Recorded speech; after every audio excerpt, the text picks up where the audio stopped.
Bonjour à tous et bienvenue dans cet épisode spécial Podcaston. Le Podcaston, c'est un événement qui permet aux podcasteurs et podcasteuses de mettre en lumière l'association caritative de leur choix. Ça fait la 3e année consécutive que je participe avec grand plaisir à cet événement. Vous savez que dans ce podcast, je parle souvent de minimalisme comme d'un choix, mais vous allez voir que cet épisode nous rappelle aussi que pour beaucoup, la question n'est pas de choisir moins, mais d'avoir accès à l'essentiel. Donc aujourd'hui, je vais laisser la place à celles et ceux qui œuvrent pour que le chez-soi ne soit pas un privilège. Et à l'occasion, j'ai rencontré Germaine, qui est la coordinatrice de l'association Toi à moi de l'antenne de Rouen.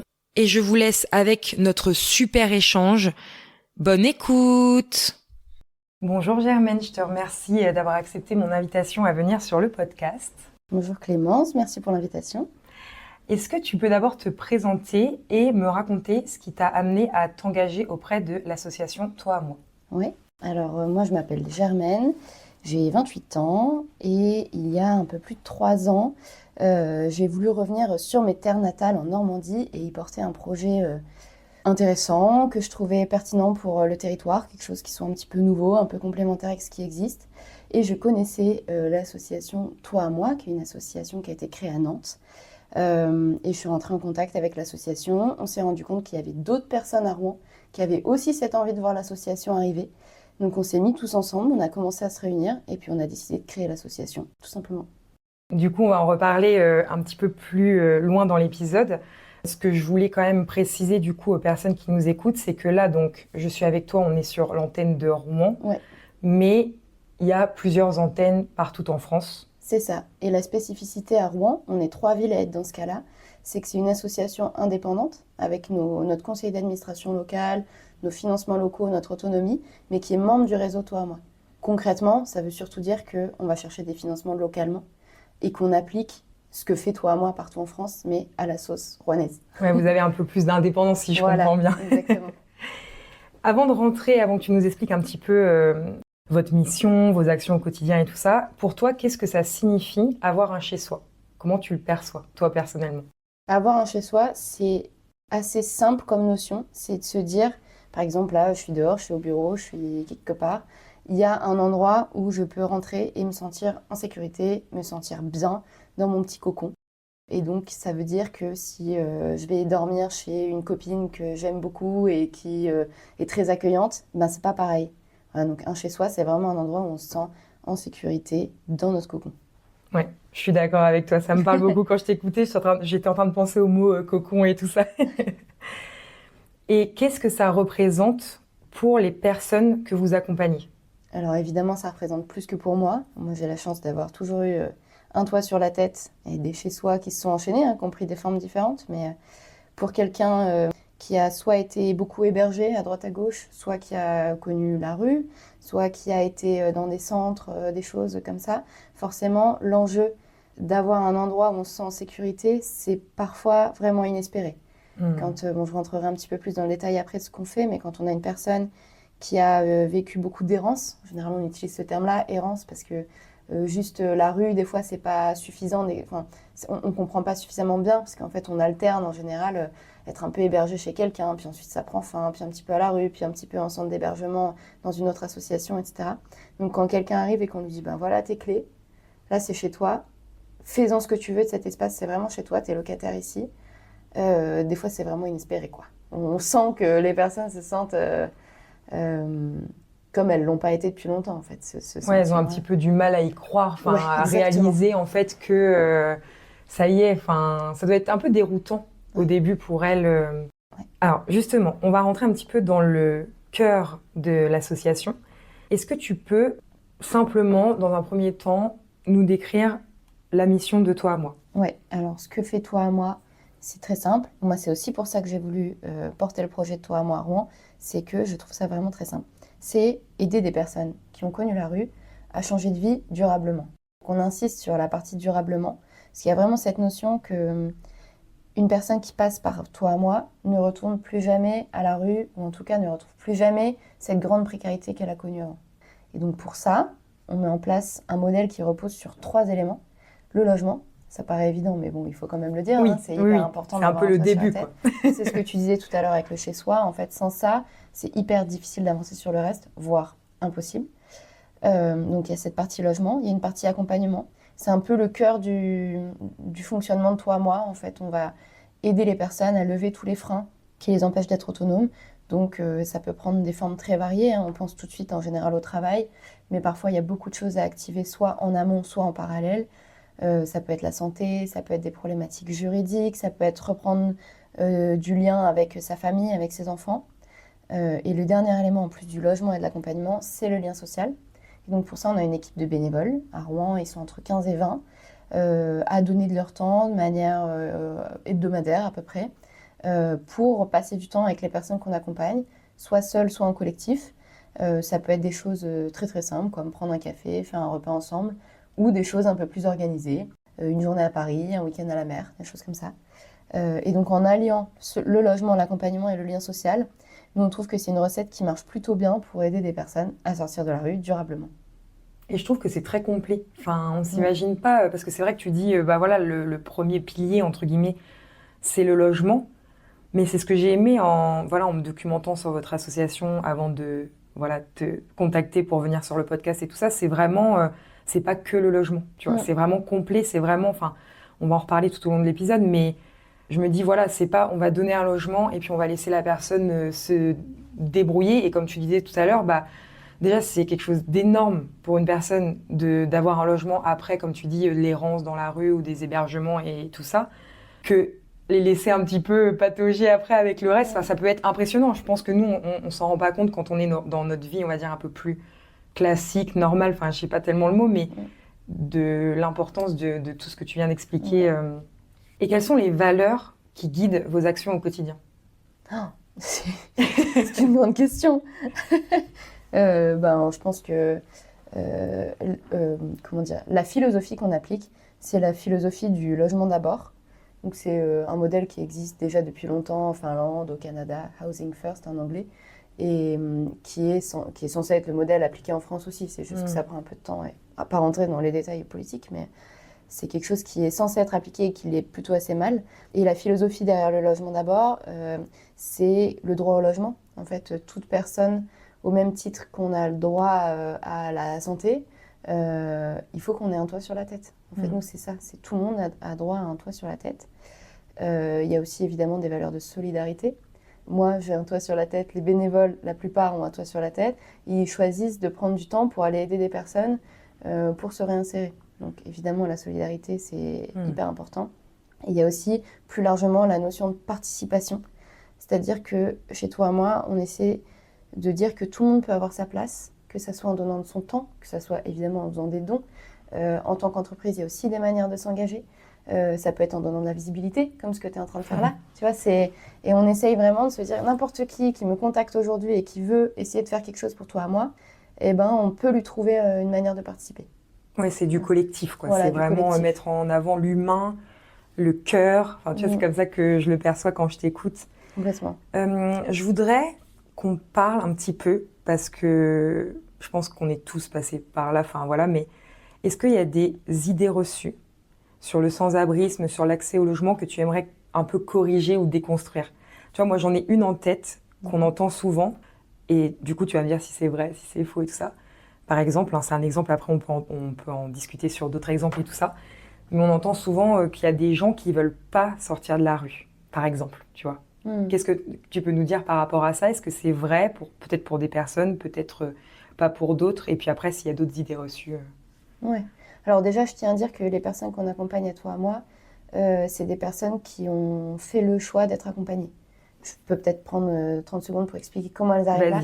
En fait, parce que du coup, ça va aussi compléter ma réponse. Je t'aurais demandé, donc vas-y, sens-toi libre. En fait, les personnes, quand elles arrivent à toi, à moi, c'est pas des personnes qui sont à la rue et qui viennent toquer à la porte de l'asso, même s'il y en a qui le font, mais c'est pas comme ça que ça fonctionne.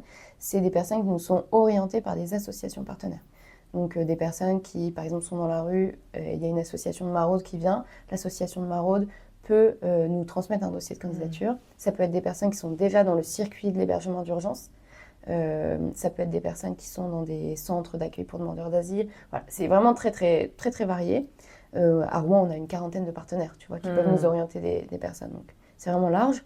Donc, ça veut dire aussi que les personnes, elles ont déjà passé ce premier filtre, entre guillemets, et que quand elles arrivent à toi, à moi, elles ont envie de sortir durablement de la rue. C'est quelque chose qui leur parle. Après, ça se fait pas. Des fois, on a envie de quelque chose et en fait, c'est très compliqué de le mettre en place. Ça, c'est un autre sujet.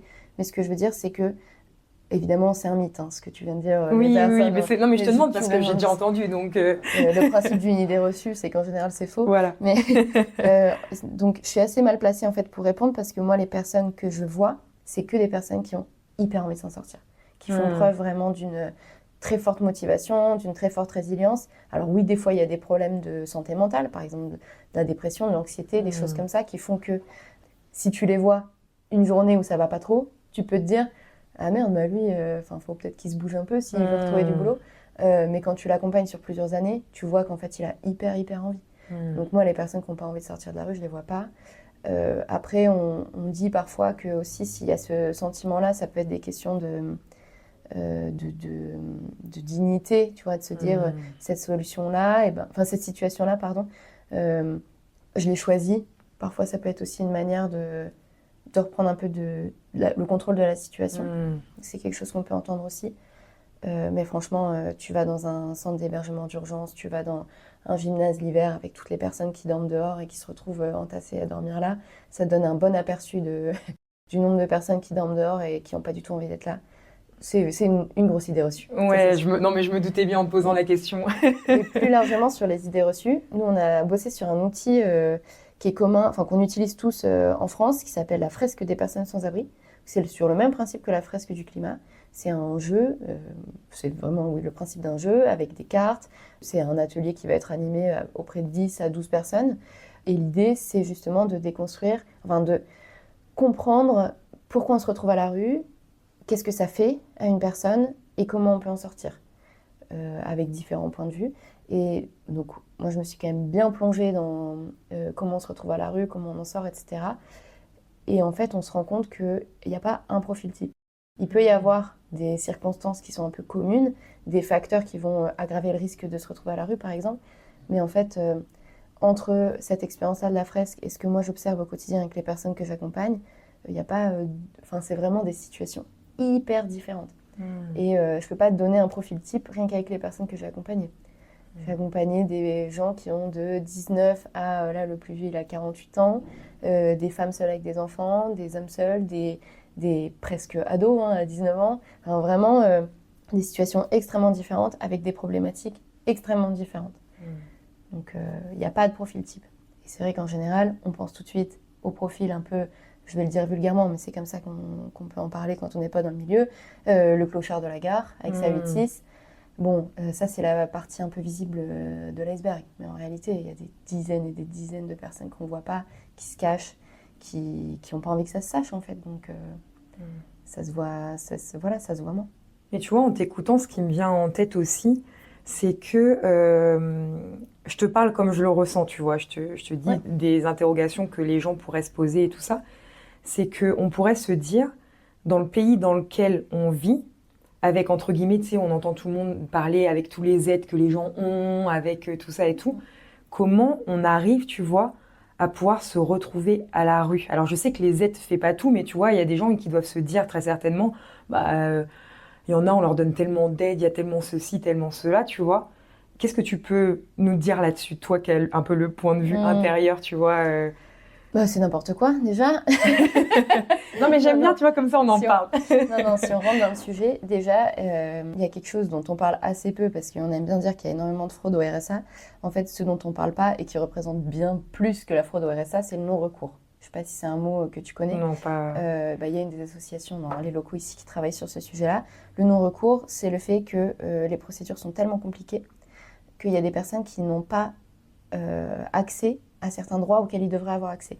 Par exemple, le RSA, il faut faire une déclaration de ressources tous les 3 mois. Donc, il faut aller soit à la CAF, soit sur son téléphone. Donc, ça veut dire qu'il faut avoir la possibilité de garder des mots de passe. Il faut toujours avoir sur soi ses papiers d'identité. Il faut être capable de justifier de tout ce qu'on a fait. Donc, déjà, ça, si t'as pas un toit sur la tête, c'est hyper compliqué de le faire. Pour des personnes qui parlent pas français, c'est impossible. Moi, j'accompagne une dame qui parle pas français. Elle a vécu des trucs assez difficiles, etc. Impossible pour elle de faire ses déclarations de RSA toute seule. Donc, si on n'était pas là, elle n'aurait pas de RSA. Et ensuite, il y a toutes les personnes qui n'y ont pas droit du tout, pour des raisons de séjour. Mais même sur les personnes en situation régulière, françaises ou pas françaises, qui ont le droit au RSA, ou d'autres aides, il y en a plein qui ne sont pas en capacité de les demander. Voilà, donc déjà, ça fait beaucoup. Et après, si on prend un homme seul au RSA aujourd'hui, il a à peu près droit à 600 € par mois. Donc, tu te doutes bien que ça ne paye pas un loyer. C'est clair. Il peut avoir des aides pour le loyer qui sont complémentaires, mais en fait, il va avoir des restes à charge qui sont quand même assez énormes. Et du coup, nous, à toi, à moi, on propose des loyers modérés qui sont proportionnels aux revenus des personnes. Et donc, ça permet à quelqu'un au RSA d'avoir accès au logement. Mais en réalité, même sur le logement social, c'est très compliqué. Et aussi, les dispositifs sont saturés. Donc, quelqu'un qui est un peu sorti du système parce que rupture familiale, il a perdu son emploi, il a plus d'argent pour sa voiture. Donc, enfin, bon, cette spirale dans laquelle on peut tomber assez vite. En fait, pour remonter la pente, on peut tomber en quelques jours, mais remonter la pente, ça peut prendre des années. C'est aussi pour ça qu'il y a besoin de l'aide des associations et que c'est vraiment pas juste, c'est vraiment pas aussi simple qu'il suffit de se bouger et c'est bon, ça suffit quoi. Non, mais c'est pour ça que je voulais te poser les questions, parce que bien évidemment que si je veux mettre ça en avant, c'est justement pour que les gens comprennent que c'est pas si simple que ça y paraît en fait, enfin, je veux dire, les gens font pas exprès et c'est intéressant de ce que tu mets en avant là, cet accès, ne serait-ce que pour faire les dossiers qui maintenant tout passe par le numérique, comme tu disais, d'avoir un téléphone portable, d'avoir tout ça, donc vite, comme tu dis, on peut se retrouver vraiment sans ressources, mais ressources avec un grand R, tu vois, pas uniquement financières et tout ça. Donc c'est pour ça que je voulais te poser cette question pour qu'on puisse. Non, bien sûr. Et pour donner un exemple complémentaire, il y a une des personnes que j'accompagne, donc c'est un monsieur qui habite seul, qui a un peu plus de 45 ans, et lui, il n'est pas du tout porté numérique, c'est vraiment pas son truc, mais il connaît mieux le système social des aides que moi, alors que c'est mon travail, mais parce que en fait, il a vraiment énormément de ressources, pas financières, tu t'en doutes, mais il a énormément de ressources. Et malgré ça, en fait, si il te manque un papier, si tu perds un truc, si la dernière fois, il a beaucoup plu, les documents qu'il avait dans son sac à dos pour aller les donner, donc c'était à la CAF ou France Travail, je ne me rappelle plus, ils ont pris la flotte. Et du coup, en fait, ils ne sont pas recevables. Donc, tu perds ton rendez-vous que t'attends depuis des mois. Il faut en reprendre un autre. Donc, tu n'as pas de ressources pendant 1 mois et demi. En fait, c'est exactement ce genre de situation qui te font perdre ton appartement, normalement. Et donc, retomber à la rue, etc. C'est vraiment des problèmes qui sont d'ordre systémique. Le non-recours, on pourrait simplifier complètement l'accès au RSA et pas le rendre aussi compliqué. Il y a une volonté derrière quand même de faire en sorte que ça se fasse pas en claquant des doigts. Ouais, ça me... Ouais, ça tend un peu. Ouais, carrément. Mais carrément, tu vois, moi, en plus, je suis quelqu'un, enfin, tu vois, voilà, on se connaît pas du tout et tout ça, mais moi, je suis quelqu'un avec un grand cœur, tu vois, et ça me fait tellement... ça me touche tellement, tu vois, je trouve que on se sent démuni, tu vois, face à tout ce qui peut, parce que voilà, là, on parle de cette cause-là, mais voilà, évidemment, il existe tellement de causes et tout ça, et les personnes qui voudraient aider, qui voudraient pouvoir faire des choses et tout, tu vois, je trouve qu'on se sent démuni, enfin, tu vois, moi, je ressens beaucoup de tristesse par rapport à tout ça, enfin, ça me touche vraiment beaucoup, quoi, et c'est pour ça que ça me fait plaisir de mettre tout ça en avant, parce que voilà, pour les idées reçues, pour le fait qu'on croit que tout est facile et tout ça, et surtout quand on ne le vit pas nous-mêmes, en fait. Et de toute façon, je te poserai une autre question un peu plus loin dans l'interview par rapport à ça, mais est-ce qu'on peut parler un petit peu maintenant, concrètement, de comment se déroule l'accompagnement d'une personne, entre guillemets, du début à la fin? Tu nous as déjà parlé des types de soutien, mais voilà, si tu peux en reparler, si on peut prendre voilà, un peu un parcours type, pas type parce que tout le monde est différent, mais je peux te donner un exemple. Voilà, comment ça se déroule. Tu disais que du coup, les personnes, elles arrivaient plutôt rarement directement chez vous, mais plutôt voilà, avec un système un peu de filtre et tout ça. Donc voilà, si tu pouvais un petit peu nous expliquer. Je vais te donner l'exemple d'une dame qui, à mon avis, si tout se passe comme prévu, va sortir de toi à moi en 2026. Alors, c'est peut-être pas un bon exemple parce que situation exceptionnelle, c'est une dame qui est venue nous voir directement au Forum des associations de Rouen, où on a un petit stand tous les ans. Normalement, c'est plutôt pour rencontrer des futurs bénévoles et des partenaires. Et là, c'est une dame qui est venue avec sa poussette, avec sa fille, en disant, en fait, je suis en galère depuis un peu plus d'1 an. Là, je suis hébergée chez une amie. Mais sa fille est malade, elle va avoir besoin d'un environnement... Enfin bon, je ne vais pas rentrer dans les détails. Mais en gros, je vais me retrouver à la rue à nouveau. Je ne sais pas comment gérer. Il y a ma fille qui est là. Est-ce que vous pouvez m'aider ? Et là, c'est assez rare, ça tombe bien, on a un appartement qui va se libérer. Il faut que vous alliez voir une assistante sociale pour qu'elle vous complète un dossier. Parce que nous, on fonctionne uniquement par ce... Oui. Il y a quand même ce premier filtre, comme je t'ai dit. Bien sûr, oui. Donc si quelqu'un vient nous voir en direct, on lui demande d'aller voir une assistante sociale. Elle me donne le numéro de son assistante sociale, je me mets en lien avec elle. Il y a tout le processus de sélection. C'est terrible de parler comme ça, mais bon, c'est le terme qu'on utilise, qui se met en place. Donc moi, je reçois d'autres candidatures par d'autres associations. On étudie les dossiers avec une de mes collègues, en l'occurrence de l'antenne des Yvelines, parce que c'est l'antenne la plus proche géographiquement. On étudie les dossiers, on en sélectionne 3. Et donc, on ne sélectionne pas les personnes qui sont le plus dans la merde, pour parler crûment, parce que c'est plutôt quelles sont les personnes que chez toi à moi à Rouen, on va pouvoir le plus aider. Donc je souligne toi à moi à Rouen parce que j'ai pas forcément les mêmes compétences que ma collègue dans une autre ville ou que tel collègue qui est spécialisé un peu dans tel domaine, etc. Donc le but c'est vraiment pas de mettre les personnes en danger, donc on fait avec les moyens du bord, avec les compétences locales. Donc on essaye d'étudier tous les dossiers, on reçoit 3 personnes en entretien, on sélectionne cette dame-là, parce qu'il y a un comité derrière qui se réunit, etc. C'est quand même un processus qui est assez lourd et éprouvant pour les personnes qui sont de l'autre côté, qui attendent un logement. On essaie de prendre ça en compte, donc on réduit les délais au maximum, on essaie de limiter vraiment les faux espoirs. Et donc, on dit à cette dame-là, c'est bon, c'est vous. Dans 3 jours, vous pouvez emménager. C'est pour ça qu'on essaie vraiment de faire des délais très très courts. Et donc, elle arrive avec, en général, c'est un sac de courses ou un sac à dos avec quelques affaires dedans, quoi. Et puis, nous, on a un appartement donc, qui a été meublé. En fait, pendant que toute cette procédure-là se met en place, en parallèle, nous, on a les bénévoles qui s'activent à fond pour rendre l'appartement nickel. On a des partenaires qui nous donnent des meubles. On a un partenaire pour la literie. On a un partenaire pour le mobilier, bureau, etc. Enfin, table et tout ça. Et puis après, on achète ce qui manque. Le but, c'est quand la personne arrive dans l'appartement, elle soit dans un espace chaleureux, mais suffisamment neutre pour qu'elle puisse y ajouter sa patte. Comme tu disais tout à l'heure. Voilà. J'ai fait l'erreur dans un des appartements de vouloir repeindre un mur en bleu. Je crois que c'est un bleu canard que moi j'adorais. La personne est arrivée, elle m'a dit on peut le peindre en beige parce que vraiment ce bleu-là, c'est... Aïe, aïe, aïe. J'ai dit ok, j'arrête d'essayer de faire des trucs que moi je trouve sympas et on fait des espaces neutres. Mais après, tu as testé, tu vois. C'est comme ça que tu as su que c'était mieux de... Et donc voilà, pour cette personne, elle arrive. En général, quand les personnes arrivent, il y a toujours plein d'urgences à gérer administratives. Donc on met tout ça en place. On se voit 2-3 fois par semaine au début. Donc on ne veut pas étouffer la personne, il faut qu'elle souffle, etc. Mais il faut se dire aussi que... ça peut être vraiment violent, en fait, même si c'est une violence dans le bon sens, ça peut être vraiment très, très... Alors, c'est peut-être pas le bon terme, violent. Non, mais tout d'un coup, très perturbant, en fait, de se dire, j'ai rien eu pendant longtemps, et là, d'un coup, on me donne un appartement, et on me dit qu'on va pas m'en sortir pour un impayé de loyer ou quelque chose comme ça. Je suis chez moi. Donc, ça met un peu de temps à se faire. Là, il y avait des enjeux de tout de suite trouver une solution de garde pour sa fille, pour que la mère puisse...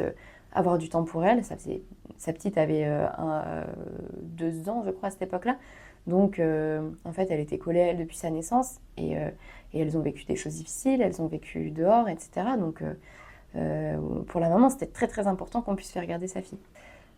Donc, on met ça, c'est l'urgence, du coup. Et en parallèle, on utilise des outils. On n'a pas inventé grand-chose. C'est des outils d'accompagnement social qui se font dans plein d'autres structures. En fait, on va balayer un peu tous les domaines de la vie de la personne. Ce qu'elle accepte de nous dire, bien sûr, on ne force jamais à parler d'un sujet. Et donc, ça va des trucs très basiques qui, pour certaines personnes, c'est même pas une question. L'hygiène personnelle, des choses comme ça. Est-ce qu'il y a des enjeux de violence? Est-ce que la personne est en danger? Est-ce qu'il y a des choses à travailler? Ensuite, on va parler de la parentalité, du travail. Enfin, c'est vraiment très large. On a 18 domaines qu'on balaye. Donc. Et il y en a sur lesquels on fait une croix et il n'y a pas de sujet, on n'en reparlera plus jamais. Évidemment, pour des sujets aussi sensibles que les violences, par exemple, si la personne ne veut pas en parler, on ne la forcera jamais à nous en parler. Et des fois, elle ne nous dit rien au début parce qu'on ne se connaît pas. Puis 1 an plus tard, c'est un sujet qui va peut-être revenir sur le tapis. Et donc là, en l'occurrence, pour cette dame, on identifie un peu les sujets prioritaires. Et puis, on va mettre doucement les choses en place. elle va rencontrer l'équipe de bénévoles, elle va participer aux activités. Là, on a trouvé une solution de garde pour sa fille assez vite, grâce à une directrice de crèche qui a été très compréhensive. Et puis, petit à petit, ça se met en place. Et donc, elle va faire une formation de retour à l'emploi, elle va faire des petites formations pour monter en compétence sur des choses qui lui manquaient, elle va faire des stages. En parallèle, sa fille finit la crèche, rentre à l'école. On commence comme ça, on va organiser un premier départ en vacances, chose qu'elle n'avait pas fait depuis très longtemps, pour qu'elle puisse souffler aussi. C'est important les moments de répit, pas être toujours dans la tension. Elle avait des problèmes administratifs qui ont demandé de passer par un avocat. Donc pareil, nous on peut aussi aider, faire la mise en lien. Elle a eu des problèmes de ressources, comment on peut faire pour travailler dessus, comment on peut l'accompagner sur la gestion budgétaire. Et en même temps, on essaie d'accompagner les personnes, mais c'est vrai que quand il y a 500 € qui rentrent tous les mois, forcément au bout d'un moment on ne peut pas faire des miracles. Hein. Donc on accompagne la personne, on l'aide, mais voilà. Et puis, donc là ça fait à peu près 2 ans qu'elle est là. Et en fait, là, elle est autonome sur tout. Tous les problèmes administratifs ont été réglés. Elle est complètement autonome sur son parcours de santé, complètement autonome sur l'école, alors qu'au départ, il y a eu besoin de faire un petit peu de lien. Vraiment autonome dans tous les domaines. Il lui manque juste la cerise sur le gâteau, qui est un travail.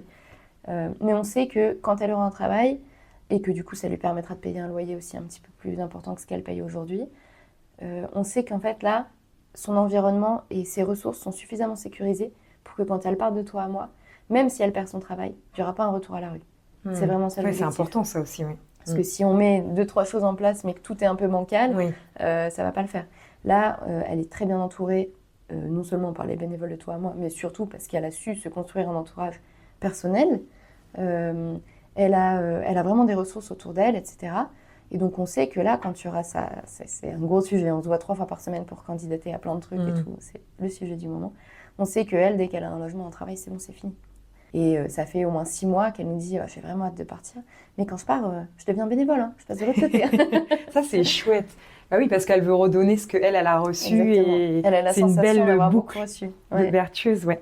J'ai une question qui me vient, que je trouve importante de rappeler, parce que je ne crois pas qu'on ait parlé encore. Mais vous avez 3 logements en ce moment, si je ne me trompe pas, si j'ai bien fait mes devoirs. C'est ça. 6 personnes, 3 logements. Ouais, parce que du coup, tu parlais de sélection et tout ça. Ça doit être pas facile de refuser cette partie-là et tout ça. Et là, je crois que vous êtes en route pour un 4e logement. Vous cherchez des fonds. En fait, on est en route depuis un bout de temps pour le 4e logement. C'est simplement, ce qui nous ralentit, c'est des problèmes qui ne sont pas liés au logement. C'est simplement le fait de pouvoir recruter quelqu'un avec moi.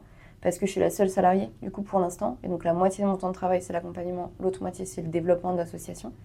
Et il faut simplement qu'on recrute quelqu'un et ça prend un petit peu plus de temps que prévu pour des questions de financement. Bien sûr. Voilà, on connaît l'état du secteur associatif en ce moment. Donc, il n'y a pas de raison, ça va se débloquer dans l'année. Et voilà, l'idée, c'est d'avoir un 4e logement, un 5e logement et ensuite de s'installer sur une autre ville. On s'est appelé, quand on a créé l'association Toi à moi, Rouen-Normandie, en se disant que en fait, le territoire de la Normandie n'était pas du tout couvert et qu'on pense que c'est important qu'il y ait des petites antennes de Toi à moi un peu partout. Aller tester aussi ce que ça pourrait donner dans des milieux semi-ruraux ou ruraux, parce que les problématiques du sans-abrisme ne sont pas les mêmes, n'ont pas forcément la même forme qu'en ville. Voilà, donc il y a des choses vraiment intéressantes à faire et on se développe doucement. Voilà. Un des mantras de Toi à moi, c'est de dire le temps qu'il faudra. Oui. Que ça soit pour les personnes qu'on accompagne, mais aussi pour la structure. On n'est pas c'est pas la Startup Nation, quoi. Voilà. Non, mais c'est ce que j'allais dire en plus, parce que si j'ai bien compris, la personne sortira du logement que quand, comme tu disais, quand tout roule. Voilà, quand vous serez sûr que tout sera consolidé. Et comme tu disais, le but n'est pas qu'après tout ce que vous ayez construit avec cette personne reparte dans l'autre sens. Et que voilà, il n'y a pas de, si j'ai bien compris, il n'y a pas de délai. Genre, la personne, elle rentre et je sais pas, dans 2 ans, telle date et tout ça, elle doit être sortie et tout ça. Pas du tout. C'est une des spécificités, c'est très rare. Mais c'est comme ça que ça fonctionne. Les personnes restent en moyenne 3 ans, 2 à 3 ans, ça dépend des antennes. Voilà. Donc, c'est un petit peu au-dessus des délais qu'il y a dans d'autres dispositifs d'hébergement. Voilà. Mais donc, ça veut dire qu'avec cette moyenne de 3 ans, on a des personnes qui restent 6 ans, 7 ans parfois. Ah oui. Et c'est quand même assez proportionnel dans la plupart des cas au temps passé dehors. D'accord. Plus quelqu'un a passé du temps dehors, enfin dehors égale à la rue. Hein, oui, bien sûr. Dans le jargon. Plus quelqu'un a passé du temps dehors, plus ça va être long de se réinsérer. de rebondir. Ouais, c'est pas, oui. C'est pas évident, c'est vrai qu'on s'en rend pas compte, mais c'est très intéressant en tout cas. Enfin, est-ce que, alors là, donc tu nous as parlé voilà, d'une personne, est-ce que tu as une autre histoire peut-être qui t'aurait marqué, que tu as envie de partager aussi, ou après on passe aux autres questions, mais est-ce qu'il y a quelque chose qui t'aurait marqué, une situation ou une personne? En fait, le truc, c'est que toutes les situations sont hyper marquantes, quoi. Ouais, Parce je veux bien que le croire. t'imagines bien que quand quelqu'un arrive et que, en fait, son parcours l'amène à candidater à toi, à moi, c'est que vraiment, il s'est passé des choses qui n'auraient pas dû arriver. Il y a il y a vraiment des situations hyper variées.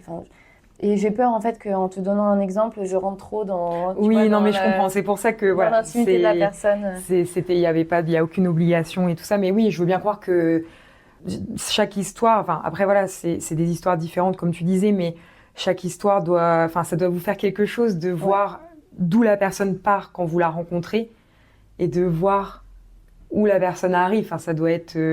Puis c'est aussi ça récompense vos efforts aussi à vous que vous faites. Enfin c'est gratifiant c'est très gratifiant, hein. voilà. C'est très sympa. Mais c'est pour dire, parce qu'on voit du coup beaucoup de personnes qui sont en difficulté quand on est dans ces métiers-là. Mais moi, j'essaye de ne pas perdre le fait d'être scandalisée, en fait, quand j'entends l'histoire de quelqu'un. Parce que quelqu'un qui se retrouve à la rue, c'est un échec de la société. Il y a quelque chose qui a mal tourné à un moment et il y a des relais familiaux qui n'ont pas été mis en place, il y a des relais sociaux.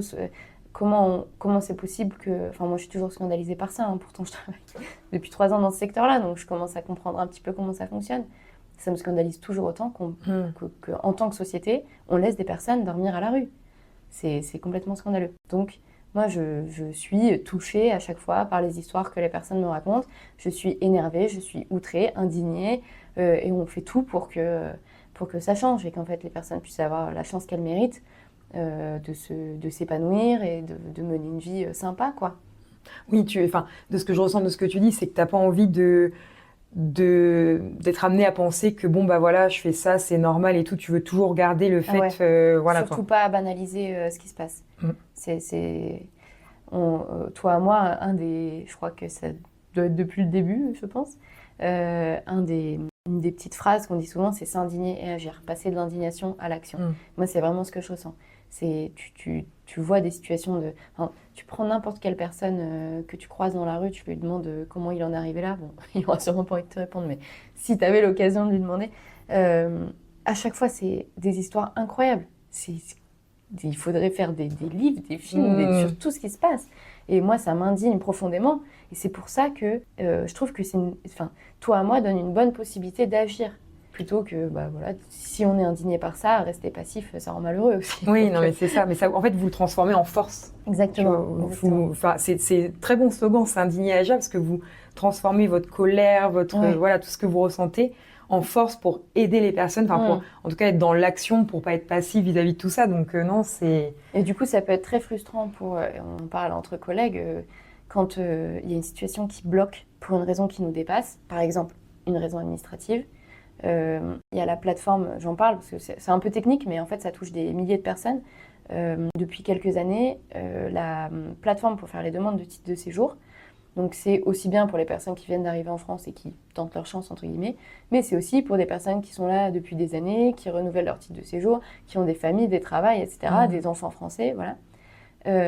Cette plateforme-là, aujourd'hui, on ne peut passer que par ça. On ne peut plus prendre un rendez-vous à la préfecture et demander à faire un dossier papier, ça n'existe pas. Donc, pareil, si on appelle au téléphone, on nous renvoie sur la plateforme ANEF, etc. Cette plateforme, elle a eu plein de dysfonctionnements qui font qu'il y a des personnes, et je suis assez étonnée qu'on n'en parle pas plus, mais je l'ai vécu de près dans l'accompagnement d'une des personnes à Rouen, une personne qui, du jour au lendemain, donc son titre de séjour devait être renouvelé de manière classique, comme elle le fait habituellement, et la plateforme ne lui a pas envoyé automatiquement le document qui lui permet de continuer à travailler en attendant le traitement de son dossier. Un truc tout bête, hein. C'est un récépissé qui normalement en fait arrive en préfecture, on va le chercher. Maintenant, depuis qu'il y a la plateforme, il est censé arriver sur son espace ANEF. Le document n'arrive pas, on passe des coups de fil, on envoie des courriers, ça marche pas, et on a dû payer un avocat pour qu'il débloque la situation. Et ça a duré 2 semaines. Cette personne-là, on lui a refusé l'accès à sa formation pendant 2 semaines. Elle avait un stage qu'elle n'a pas pu commencer et elle avait tous ses droits d'aide qui ont été coupés parce que sans titre de séjour, on n'a plus d'aide. Donc, Enfin, et elle était à toi, moi, donc elle n'a pas perdu son logement. En fait, il y a des milliers de personnes qui perdent leur taf, qui perdent leur logement à cause de ces dysfonctionnements numériques. Et il y a une étude qui a été faite là depuis 2 ans par la Fédération des acteurs de la solidarité, qui a justement, auprès des travailleurs sociaux en France, recensé tous ces problèmes-là. Et en fait, c'est un problème massif qui a touché des milliers de personnes qui ont perdu leur travail, qui ont perdu leur emploi et tout. Et donc, par exemple, ce genre de situation, c'est hyper frustrant parce que là, ça dépend plus de nous. Ouais. Et de se dire que pour avoir juste ces droits d'aller travailler, d'aller en formation, etc., il faut un avocat, c'est quand même fort. Ouais, non, Quoi. c'est lourd. Moi, je trouve, mais enfin, de toute façon, je trouve que c'est un problème. Enfin, après, voilà, ça va être une réponse un peu bateau que je vais te sortir, mais je trouve que tout ce qui est administratif, tout ce qui est numérique, c'est vraiment un problème. Enfin, je sais pas si c'est français, mais je trouve que, enfin, on est vraiment, tu sais, on croule sous tout ça. Enfin, il y a toujours des tas de choses. Ça pourrait être tellement plus simple parfois, mais même pour tout, tu vois. Là, on parle parce qu'on parle de vis-à-vis de votre association et la cause que vous défendez, mais il y a tellement de choses compliquées avec le numérique. Il suffit qu'il y ait, comme tu dis, un petit caillou dans l'engrenage. Enfin, voilà, et on se rend pas compte que, enfin, moi, je suis choquée que ça puisse arriver à des situations comme ça. Enfin. Et là, c'est une dame qui a une enfant qui est française, qui va à l'école, donc tu vas pas l'empêcher de vivre sa vie. Enfin, c'est bon. Ouais, non, ça, mais je trouve ouais. ça extrêmement frustrant et très, très, très énervant. Toute cette période-là, elle osait plus sortir dans la rue, elle avait peur de se faire contrôler et qu'on la renvoie dans son pays alors qu'il y a sa fille qui va à l'école. Enfin, oui, puis que habituellement tout est fait en ordre, comme tu dis. Enfin, il n'y a pas de souci ça dépend même pas d'elle. Enfin, ça dépend juste d'un. Là, elle a tout fait comme il faut dans les délais et tout. Enfin, c'est hyper rageant, vraiment. Ouais, je veux bien croire. Du coup, alors, parfaite transition avec la question suivante, mais est-ce qu'il y a des choses qu'on imagine faciles ou évidentes quand on n'a jamais été dans la rue, mais qui sont en réalité complexes pour les personnes que vous accompagnez? Oui, plein. Je me doute. Je me doute. Si je pose la question, c'est que je me doute que tu vas avoir des réponses à nous donner. Après, du coup, moi, j'ai les récits des personnes, de ce qu'elles me racontent quand elles ont été à la rue. Je recommande aussi des documentaires, des choses comme ça qui existent. Nous, on essaye d'ailleurs de temps en temps d'en diffuser et d'en profiter pour parler un peu de toi à moi à l'occasion de soirées cinéma, des choses comme ça. Il y a un documentaire France TV qui est sorti, Être SDF à 20 ans. D'accord. Voilà, qui montre bien un peu ce que ça peut être en fait, comment on se retrouve là, comment on est un peu coincé dans cette espèce de cercle vicieux où il est dur de voir la lumière au bout du tunnel, quoi. Et donc dans les problèmes qui reviennent souvent, d'un point de vue global, c'est l'hygiène, même s'il y a des douches, il y a des accueils de jour qui font ça très bien. C'est l'accès aux droits. Justement, c'est ce qu'on disait tout à l'heure. Je sais qu'il y a des pistes pour avoir un peu d'argent, mais j'ai besoin d'une assistante sociale pour le faire. En fait, je ne peux pas le faire tout seul. Ça va être des choses comme ça. Pour les femmes, c'est la précarité menstruelle. Donc, le fait d'avoir des difficultés déjà à trouver des toilettes propres, et donc d'autant plus quand on a du sang qui coule entre les jambes, quoi. Donc, c'est pas simple. Les violences, les violences que subissent de manière générale la population à la rue sont bien plus élevées elles sont beaucoup plus victimes de vols que la population générale. Oui. Ce qui n'a aucun sens parce que c'est littéralement les personnes qui ont le moins. Mais bon, encore un truc énervant. Mais moi, un monsieur qui me raconte, je dormais sur un banc et puis il y a des gars qui ont débarqué, je n'ai même pas vu leur tête, ils m'ont tabassé et c'est les pompiers qui m'ont ramené. Et c'est arrivé plusieurs fois. Juste des gars qui sortent de soirée et on ne sait même pas pourquoi, on ne saura jamais ce qui s'est passé dans leur tête, comment on peut être aussi inhumain, mais bon. Ou alors, tu dors et on te pique tes chaussures. On te pique... c'est vraiment des trucs... de l'extérieur, ça paraît lunaire. On dirait des mensonges, tellement c'est lunaire. Ouais, moi, tu vois, je suis outrée. Enfin, ouais, ça me... Et à côté, il y a quand même des gestes de solidarité. Il y a une jeune qui me racontait, donc qui a été un petit peu à toi, à moi, pendant un an. Elle me racontait que, du coup, elle vient d'une autre ville. Elle a ses parents qui ne sont pas du tout présents. Elle a été en foyer longtemps. Et puis, passé un certain âge, ça s'arrête. Elle n'avait pas rempli le contrat qu'on lui demandait. On lui demandait de trouver un travail. Elle voulait faire des études. Donc, elle n'a pas respecté les critères. On la met dehors. Bon, c'est comme ça que ça se passe. Elle a vu que les loyers à Rouen n'étaient pas très chers. Et elle avait une connaissance qui habitait à Rouen. Donc, elle arrive à Rouen comme ça. Alors qu'elle vient du Sud. Rien à voir. Et puis, en fait, elle s'est vite rendue compte qu'elle a été hébergée chez sa copine pendant 2 semaines. Puis, au bout d'un moment, la copine, elle aimerait bien que son copain y vienne. Donc, il n'y a plus de place pour elle. Donc elle se retrouve dehors, à marcher un peu en attendant, tu marches, et puis essayer de trouver des endroits, puis c'est pas du tout rassurant, elle avait à peine 19 ans à ce moment-là, Et elle a trouvé une cage d'escalier où elle se mettait dans un coin et elle essayait de se faire toute petite. Et il y a une des personnes de l'immeuble qui a vu qu'elle dormait là. Et du coup, elle a essayé de l'aider. Elle l'a hébergée quelques jours, elle l'a mis en lien avec des associations et tout. Donc il y a quand même des gestes de solidarité qui sont faits. Un peu d'espoir. Un peu d'espoir. Mais bon, voilà. Donc pour cette jeune, en fait, c'est... Qu'est-ce qu'on s'imagine pas à la rue? Je pense qu'on s'imagine pas avec quelle facilité ça peut basculer. Un jour, on est... Enfin, moi, du coup, peut-être que je suis pas très objective parce que du coup, j'en entends tout le temps des histoires comme ça. Quand on fait passer les entretiens avec des personnes qui veulent une place à toi, à moi, c'est des moments qui sont évidemment durs pour eux et qui peuvent être un peu costauds pour nous aussi parce que du coup, on se prend plein d'histoires de comment les gens en sont arrivés là. Et à chaque fois, c'est un enchaînement de malchance. Et un jour, on a un toit. Ensuite, souvent, il y a l'étape, je suis hébergée par quelqu'un. C'est quand même rare d'avoir vraiment aucun réseau autour de nous. Oui. Et puis, d'un coup, on ne sait pas comment on est arrivé là. On a un sac à dos et puis on se retrouve à dormir dehors. Et comment je fais? Je me débrouille, j'apprends. Évidemment, les femmes, du coup, sont extrêmement sujettes aux violences sexuelles à la rue. Faudrait que je te retrouve l'enquête, mais il y a certaines enquêtes qui ont été menées où c'est 100% des femmes qui ont vécu des violences à minima du harcèlement, jusqu'aux agressions sexuelles, jusqu'au viol. Donc ça, malheureusement, rien de surprenant. Et puis après, il y a tout ce qui peut être surprenant sur tout ce qui peut un petit peu... auquel on ne pense pas forcément quand les personnes retrouvent un logement. Quelqu'un qui a été longtemps à la rue, en fait, il n'a pas fait à manger depuis des années. C'est vrai. On lui a filé des sandwichs, il a mangé des trucs... du coup, à un rythme dégueulasse. Enfin, Oui, bien sûr, oui. Quand c'était possible de manger, quoi. Il y a un monsieur qui était, je crois qu'il était accompagné à Nantes, qui disait que maintenant, rien que l'odeur des sandwichs triangles, on lui en avait tellement donné, parce qu'il faisait la manche devant un carrefour, on lui en avait tellement donné que rien que l'odeur lui filait la nausée. Ouais, je veux bien croire. Donc, l'alimentation, c'est une grande question. Donc, dans ce cas-là, nous aussi, on peut jouer un rôle pour réapprendre un peu comment on se fait à manger au quotidien. Avec évidemment peu de moyens, parce qu'au départ, quand les personnes arrivent à toi, moi, il n'y a pas beaucoup d'argent. Donc il peut y avoir les restos du cœur, des choses comme ça, mais malheureusement, comme le nombre de demandes augmente et que l'argent ne suit pas, et ben, les restos du cœur donnent de moins en moins de nourriture aussi, donc, et de moins en moins bonne qualité. Bon, c'est un autre sujet. Donc il y a cette question de l'alimentation qui peut être surprenante. Il y a évidemment la question de tenir son logement. Donc nous, dans ce cas-là, on peut aussi intervenir pour... tout simplement faire un peu le ménage ensemble au départ. Ouais, pour accompagner. Que ce soit moi ou un bénévole, hein. Ça peut être des bénévoles. On a une bénévole qui est maman, qui a des enfants qui sont grands et voilà, elle c'est quelque chose qu'elle est en mesure de faire pour les personnes qu'on accompagne, passer du temps avec eux sur ça.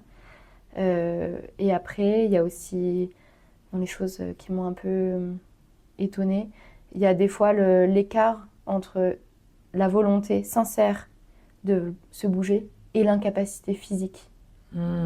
C'est ce qu'on dit des fois hein, pour des personnes aussi qui ne sont pas dans des situations similaires, mais qui peuvent avoir par exemple un frein en termes de santé mentale. C'est ce que fait la dépression en fait. Hein. On peut avoir envie, on sait qu'on doit faire ci, on doit faire du sport, on doit manger bien, on doit trouver un travail, on doit se lever tous les matins. Et en fait, c'est impossible de se lever. Et on a des personnes des fois qui traversent des phases un peu comme ça. Donc il faut être patient, il faut être à l'écoute, il faut être présent. Des fois, la difficulté aussi à se retrouver en collectif. Nous, on fait beaucoup de choses en collectif et je pense que c'est une des frustrations de plein de bénévoles. Tu sais que tu as 15 personnes qui sont censées venir, ben, tu peux te retrouver à 3. Ouais. Voilà, c'est des choses qui peuvent arriver. Donc, on essaie de ne pas se formaliser et il ne faut surtout pas le prendre personnellement. C'est voilà, des choses qui nous dépassent. Mais c'est très, très, très fréquent. Hein. Toi et moi, on en sourit entre nous. On organise des trucs de fou, les personnes ont trop envie de venir et puis le jour J, en fait, c'est pas possible. Ça les paralyse. Voilà. C'est pas le cas de tout le monde et puis ça peut évoluer avec le temps. Oui. Et voilà, c'est aussi des choses pour lesquelles il faut pas se formaliser. Il faut se rappeler quand même que avoir un passé lourd, avoir vécu des choses difficiles, ça reste en fait. Ça va pas disparaître du jour au lendemain parce qu'il y a un toit qui est apparu, quoi. Oui, non mais c'est vrai parce qu'on s'imagine, enfin on pourrait s'imaginer que ça y est. Il y a le toit, on sort de la rue, mais enfin, je trouve que, enfin, je bois tes paroles parce que je me dis, c'est vrai qu'on pense tellement pas. Enfin, tu vois, quand tu parlais de la nourriture, quand tu parlais, voilà, de se faire à manger, le ménage, tout ça, c'est vrai que on n'imagine pas en fait que. Quand c'est dans ton quotidien, depuis que t'es né, depuis que t'as 10-15 ans, on va dire, et que t'es un peu autonome, tu penses pas que ça peut être compliqué pour quelqu'un. C'est plein de choses à Tu te réapprendre. retrouves dans un supermarché et en fait, t'as pas pu acheter autre chose que des sandwichs parce que t'étais à la rue depuis des années. Et là, tu sais pas quoi acheter. Donc, avec certaines personnes, c'est ça, hein, on va faire les courses ensemble au départ. Mais c'est bien parce que l'accompagnement que vous faites est vraiment sur, comme tu disais, plein de facettes en fait de la vie, pas juste le logement, le travail. Enfin, je suis contente de t'avoir posé la question parce que c'est vrai qu'on n'imagine pas du tout tout ce qu'il y a à réapprendre, qui nous, justement, voilà, d'où la question qui nous paraît simple pour nous parce que c'est tellement des choses qu'on fait de manière, voilà, sans trop y penser, c'est comme ça, c'est dans notre vie et tout. Mais ouais, écoute, tu vois, je suis contente de t'avoir posé la question et de pouvoir partager ça avec les personnes qui nous écouteront et tout ça parce que c'est vrai qu'on s'imagine pas. Enfin, je suis un peu, tu sais, je suis un peu en train d'assimiler tout ce que tu es en train de me dire. Ça peut être un peu lourd. Hein. Dans Désolée, le ça sens, se non, mais c'est dans le sens où ouais, ça me touche beaucoup et je me dis, ok, il y a quand même énormément de, enfin, tu vois, c'est pour montrer tout le travail qu'il y a derrière, juste tout ce que vous faites. Enfin, je trouve ça. C'est que moi, je vois un psychologue payé par toi à moi pour justement ces situations qui sont des fois tellement injustes et frustrantes, pour aussi discuter de ça avec un professionnel et pouvoir rentrer chez moi le soir sans porter tout ça sur mes épaules, quoi. Ah bah ça m'étonne pas. Enfin, et revenir le lendemain pour continuer de se être battre, d'attaque. Ouais, non, mais t'as raison. Enfin, je trouve que c'est hyper important. Tu parles beaucoup de santé mentale. Enfin, je trouve que Ah ouais, c'est crucial. que ce soit pour les personnes que vous accompagnez et pour vous, les accompagnants de ces personnes-là, c'est hyper important de bien. Ah, c'est important d'être solide sur ses appuis, hein, sinon tu tiens pas longtemps. Ouais, je veux bien croire. Je veux bien croire. On a parlé de beaucoup de choses, mais est-ce que il y a des choses peut-être qu'on n'aurait pas mentionnées sur des étapes ou des moments du parcours qui sont un peu moins connus, mais essentiels? Est-ce qu'il y a des choses qu'on n'aurait pas dit ou est-ce que Je pense que quelque chose qui est moins visible, parce qu'en général, quand on en parle, on va parler des réussites ou des échecs, entre guillemets. Et des fois, ça marche pas, hein. Enfin, c'est quand même minime parce qu'on se donne beaucoup de moyens pour que ça marche. Moi, j'ai un jeune homme qui est resté 3 semaines, il est parti en prison. Faut en parler. Enfin, voilà, ça arrive. Il avait plusieurs sursis sur les épaules. Il était à la rue depuis longtemps, donc il y a un des sursis pour lequel il n'avait pas eu connaissance. Un courrier avait été envoyé à une adresse à laquelle il n'avait plus accès. Et il a fait une bêtise. Mais je parle avec des professionnels de ce champ-là, ils me disent, on ne dit pas bêtise, on dit une infraction, un délit. Bêtise, ça minimise. Donc il a commis une infraction ou un délit, d'ailleurs je ne sais pas de laquelle catégorie ça relève. Et puis du coup, comparution immédiate, prison. Condamnation et il n'est pas revenu dans l'appart. Donc c'est costaud pour lui, quoi, parce que ça fait un ascenseur émotionnel de fou.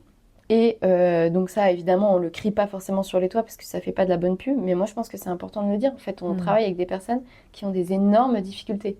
Donc imaginez que ça va tout de suite va se résoudre en claquant des doigts. Non. Mais ce qu'on aime bien dire dans ce cas-là, c'est que quand même, et moi je le pense vraiment, que pour quelqu'un pour qui ça n'aurait pas marché, donc c'est-à-dire à la sortie, il n'y a pas un travail, un logement. En gros, c'est ça, en général. C'est comme ça qu'on mesure, en fait, en général, si ça a marché ou pas. Ce qu'on appelle dans le milieu une sortie positive. Si la sortie n'est pas positive, il n'empêche qu'on a planté des graines. La personne, elle a été acceptée dans le dispositif. Donc, ça lui redonne un peu espoir aussi dans le fait qu'il y aura peut-être d'autres mains tendues derrière et qu'il faut qu'il les saisisse. Ça lui a fait reprendre une grosse claque de réalité. Et je lui souhaite en tout cas, lui, qu'un jour sa situation se débloque et qu'il ait la chance d'être dans un environnement sain et qu'il puisse s'épanouir. Et autre chose qu'on voit moins, c'est en fait, quand la personne arrive, il y a plein de problèmes. On travaille pour solutionner toutes ces problématiques-là, on est très occupé. À la fin, elle sort, un travail, un logement. Et au milieu, il y a des fois des phases où ça patine un peu, on se remet en question. Est-ce qu'il ne faudrait pas plus l'accompagner sur tel ou tel sujet? Pourquoi ça se débloque pas? Et donc là, nous, entre collègues, on a des espaces pour en discuter aussi. C'est vachement important. Moi, je suis toute seule à Rouen, mais j'ai une quinzaine de collègues partout en France. Donc, on peut prendre du temps pour échanger parce que sinon, on peut des fois avoir l'impression qu'en fait, ça n'avance plus. Donc, c'est important d'en discuter avec les autres pour dire, mais si, regarde là, par exemple. Ça, t'as pas l'impression qu'elle a évolué, mais souviens-toi quand elle est arrivée, elle était incapable de faire ça. Là, aujourd'hui, elle le fait. Donc, il y a déjà une grosse progression. Et en fait, voilà, ces moments-là, on les voit moins parce qu'on en parle peu. Ça n'a pas trop d'intérêt, on va dire, de parler de ces moments-là où en fait c'est juste la vie quotidienne et voilà. Mais voilà, c'est aussi des choses qui font partie du parcours. Quand on a un toit sur la tête, on a aussi des moments dans notre vie où c'est pas hyper excitant, où Oui, voilà, c'est sûr. on est dans des trucs un peu stables, et bah, c'est comme ça fait partie de la vie. Et finalement, ça veut aussi dire que c'est chouette pour les personnes qu'on accompagne qu'elles aient la chance de vivre un peu ces moments-là où des fois c'est juste calme. Oui. Voilà. Oui, parce qu'en fait, vous partez avec voilà, beaucoup d'accompagnement au départ, C'est ça. plusieurs fois par semaine, tu disais, Mm. sur plein de problématiques différentes, sur plein de domaines de la vie différents. Donc, c'est sûr qu'au départ, vous partez vraiment. Et puis après, bah oui, parce que comme tu dis, en fonction en plus du nombre d'années, bon voilà, tu disais la moyenne de 2-3 ans, mais c'est vrai que il n'y a pas tout le temps. C'est pas toujours hyper excitant avec des grosses victoires. Parce que c'est vrai que des fois, il y a des grosses victoires. On se dit, ah ouais, génial. Par exemple, il y a un titre de séjour qui a été obtenu. Ah, pour cette dame-là qui a galéré à avoir le renouvellement, le jour du coup où elle l'a bien obtenu, on était à 2 doigts de faire la fête. Hein, vraiment, Il n'y a ça, pas c'est des de grosses petite réussites. victoire, il faut tout fêter. Et puis après, il y a un moment de flottement pendant 2 ans, ou peut-être qu'elle a un travail tous les jours. Voilà, il y a encore des difficultés qui sont pas surmontées. Mais voilà, ça prend du temps, faut être patient. Il y a un des bénévoles qui s'est engagé récemment, et je le salue, je sais qu'il va écouter, et qui m'a dit qu'avec toi et moi, il a appris la patience. Parce que Ouais. lui, dans toute sa carrière, il a pu bam bam vraiment faire avancer les choses un peu à son rythme quand lui il voulait. C'est quelqu'un qui a beaucoup d'idées à la minute, quoi. Et il est très très présent pour toi et moi, il nous aide énormément, il fait vraiment beaucoup de choses. Et des fois, juste, c'est long, c'est frustrant, quoi. Et je comprends parce que c'est ce que j'allais dire. Moi qui n'ai pas patiente, qui aime bien, je me reconnais dans la personne dont tu parles. Tu vois, franchement, je me dis, c'est vrai que ça doit vraiment apprendre le truc parce que quand on a ce naturel comme ça Ouais. de vouloir, voilà, clac, clac, clac, clac, je compatis. Euh, je te repose la question parce que voilà, on parle de beaucoup de choses et je veux surtout pas t'interrompre et tout ça. Donc si jamais on a déjà répondu, n'hésite pas à me le dire. Ok. Quand on parle de donner un logement, qu'est-ce que ça transforme concrètement dans la vie d'une personne au-delà du toit lui-même? Est-ce qu'il y a des choses que tu veux redire sur ça? Oui. C'est en fait la première pierre, sans mauvais jeu de mots, pour avoir une vie épanouissante, désirable. C'est-à-dire qu'en fait, c'est pas juste le fait d'avoir un toit et de pas être sous la pluie ou dans le froid. C'est aussi ce qu'on disait tout au début, ça reboucle avec le début, c'est le sentiment de chez soi, le sentiment de cocon et du coup la sécurité qui en découle. Le fait de pas être en hyper-vigilance tout le temps, parce que c'est ça que ça fait la rue, hein, être en hyper-vigilance, c'est de se sentir en sécurité. Là, il va rien m'arriver, il y a personne qui va arriver me voler des trucs et tout, je peux dormir sur mes 2 oreilles. Et ça, c'est vraiment quelque chose qui change énormément, c'est pouvoir recevoir des gens. Donc par exemple, il y a un des messieurs qu'on accompagne, c'était hyper important pour lui qu'il y ait un canapé-lit dans le salon pour qu'il puisse recevoir sa fille, avec qui il avait perdu contact pendant longtemps en raison de sa situation. Il ne pouvait pas la recevoir chez lui puisqu'il n'avait pas de chez lui. Même s'il a enchaîné des hébergements, c'était pas possible. Donc là, c'est aussi pour lui une occasion de renouer avec elle. Et de se donner, même si forcément le lien va pas se faire juste grâce au canapé-lit, hein, mais c'est au moins la possibilité de pouvoir l'accueillir, de pouvoir reprendre contact avec elle. Ça, c'est quelque chose qu'on observe beaucoup. Et une autre dame qu'on accompagne qui aime bien, en fait, qui pouvait pas organiser l'anniversaire de ses enfants parce qu'il n'y avait pas d'endroit pour inviter les copains de l'école. Là, il y a un endroit. Alors, c'est un peu déplu aux voisins, c'est un autre sujet. Non, mais en tout cas, pour elle, c'était hyper important de. On a aussi une dame qu'on accompagne qui est pas française, qui est d'un pays où on s'assoit beaucoup sur des tapis. Il y a pas vraiment. Enfin, et en fait, elle a pu. Là où elle avait été hébergée avant, elle n'avait pas trop le droit de réaménager comme elle voulait. Là, je donne souvent cet exemple, c'est un peu rigolo. On nous a donné un canapé hyper cher, tu vois, le genre de canapé vraiment que je n'aurais moi-même jamais chez moi, parce que c'est mon salaire mensuel en canapé, tu vois. Et du coup, on était trop fiers d'avoir ce canapé-là. Et en fait, elle l'a mis dans un coin et elle a mis des tapis partout. Et elle mange C'est par terre et drôle, tout ça. Et donc, c'est aussi, elle, c'est quelqu'un qui adore la décoration. Pour elle, c'est très, très important d'être dans un bel environnement, pour elle et pour ses 2 filles. Et du coup, tout est recouvert de tapis. Elle a fait importer un tapis de son pays d'origine. Donc, par contact interposé. Et un jour, elle m'a demandé si je pouvais lui donner un coup de main. Puis elle a payé un mec en cash. Et on a remonté le tapis. Et c'est un énorme tapis magnifique, quoi. Et donc, c'est vraiment chouette parce qu'on sent que ça lui permet. Il y a ce sentiment de sécurité et il y a aussi ce sentiment vraiment de souffler, quoi. Là, ça y est, voilà, je sais qu'on va pas m'arracher mon logement. Je peux rester là pendant longtemps. Je peux me poser, prendre le temps qu'il me faut pour rebondir. voilà, organiser les anniversaires de mes enfants. Mais j'aime bien tout ce côté dont tu parles depuis tout à l'heure de réappropriation, tu vois, de pouvoir voilà, s'approprier, que ça devienne chez soi. Enfin, voilà, ouais, on ne se rend pas compte, mais ça apporte beaucoup quand même de pouvoir faire comme on a envie. Ah, c'est hyper important. Quand les personnes arrivent à toi, moi, et ça, on le fait, c'est pas que Rouen, on le fait tous partout en France, on a un budget, bon, c'est pas non plus énorme, mais de 200 euros, qu'on débloque systématiquement quelques jours ou quelques semaines après l'arrivée de la personne pour qu'elle puisse aménager le logement comme elle veut. Et ce qui est acheté avec ces 200 euros-là, donc ça peut être un tapis, des cadres, il y en a qui choisissent aussi de s'acheter des baskets, hein, s'ils veulent. Oui, bien sûr. Le but, c'est que ça soit quand même pour l'appropriation du logement. Ça peut être des jardinières pour mettre sur le balcon, du terreau, enfin, ça dépend vraiment de ce que la personne veut. Nous, on va l'accompagner aussi pour essayer de comprendre ce qu'elle a envie et ce qu'elle peut acheter avec. Et ce qu'elle aura acheté avec cet argent-là, elle repart avec. D'accord. Contrairement à ce qui est déjà dans l'appartement. Le lit, il reste pour la personne suivante. Oui, bien sûr, oui. Ça leur permet d'avoir déjà des petites choses qui leur appartiennent, voilà. autres que juste leur effet personnel, enfin avec ce qu'ils arrivent, comme tu disais tout à l'heure, leur sac à dos, leurs choses comme ça, c'est chouette. Et s'ils ont des demandes de, par exemple, faire un trou dans le mur ou repeindre un mur de telle ou telle couleur, nous, c'est la même négociation qu'avec un propriétaire classique. Est-ce que oui ou non, ça va être préjudiciable pour les futurs locataires? On se pose ces questions-là.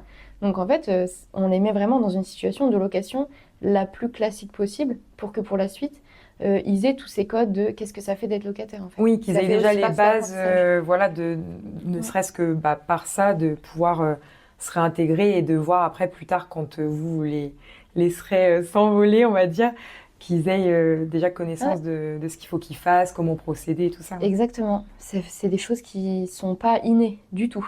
Et oui, donc, je me doute, oui. Pour, je pense, une grande majorité des personnes, c'est transmis par les parents. Pour beaucoup de personnes, ça n'a pas été possible, pour plein de raisons. Et donc, c'est important aussi qu'on puisse transmettre ces informations-là, de la vie d'adulte, quoi. Oui, non, mais c'est clair. C'est clair. Alors, j'ai une question à poser. J'espère que ça va pas être maladroit. Vas-y. Parce que, voilà, c'est très difficile. Enfin, voilà, on a beaucoup insisté là-dessus. C'est très difficile d'être à la rue sur plein de points qu'on a évoqués et tout ça. Mais j'espère ne pas me tromper dans la difficulté. Il y a toujours des choses qu'on apprend.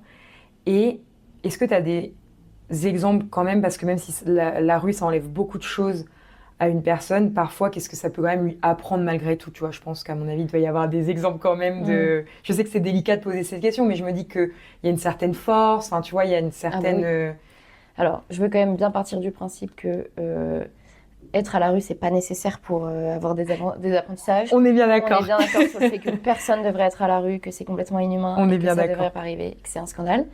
Après, forcément, moi, je suis ultra impressionnée par la résilience des personnes. Enfin, c'est vraiment... c'est juste incroyable. Et ça donne aussi une très forte motivation à ne plus y retourner. Je veux bien croire. Et après, sur les apprentissages, c'est difficile. Parce qu'il y a forcément aussi beaucoup de choses. J'ai plus tendance à voir le négatif, moi. Le fait que ça va être difficile de refaire confiance à des personnes. Des fois, il y a une telle défiance envers les autres et un manque du coup, de confiance et du coup, une forme de défiance envers non seulement des personnes individuelles, mais aussi la société. C'est difficile de refaire confiance et de se dire que peut-être qu'on aura sa place dans cette société. J'ai des personnes, notamment une personne que j'accompagne, où voilà, c'est très compliqué et c'est clairement de s'être retrouvé dans cette situation-là qui a contribué à lui donner cette personnalité-là. Après, sur les forces, moi, je suis extrêmement touchée par les mamans que j'accompagne, qui ont du coup, je pense que je n'ai pas d'enfant de mon côté, mais j'imagine qu'une des pires choses en tant que parent, c'est de voir son enfant qui n'est pas dans des bonnes conditions. Donc, passer la nuit à la rue avec sa fille, c'est costaud, quoi.